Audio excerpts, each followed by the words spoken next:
Start in a lunge position with the feet roughly hip width apart. Try and have the back foot as straight as you can, and then you bend in the front knee.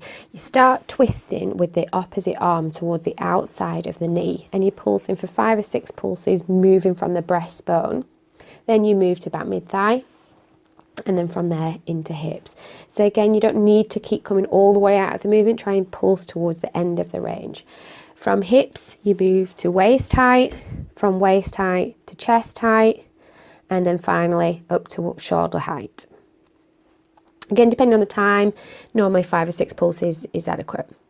From here, you now switch so that you've got the same arm as the front leg. So a right arm, right leg on this side, rotating back through the elbow. Again, try and open through the chest rather than leaning into the lower back.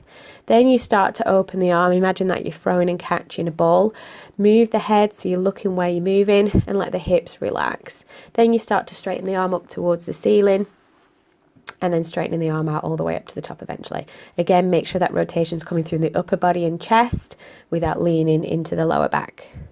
The next exercise is using your golf club, and you can pop it behind the back of the shoulders. You go into a side bend first. Imagine you're between 2 panes of glass, and then again rotate from the chest. Make sure that you're not pulling down on the neck with your club, and that rotation's coming through that mid-trunk section.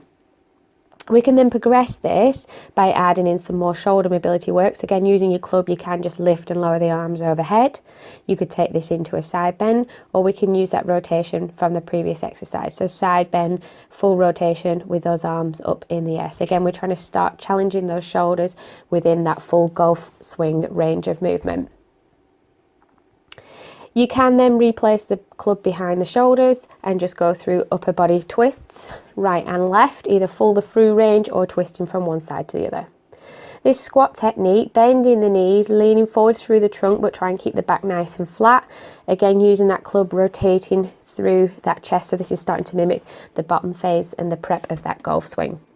And finally, resting your golf club on the floor. You can use it for balance to help you with basic hip mobilities, exercises using this right and left. This is a good one to do around the course.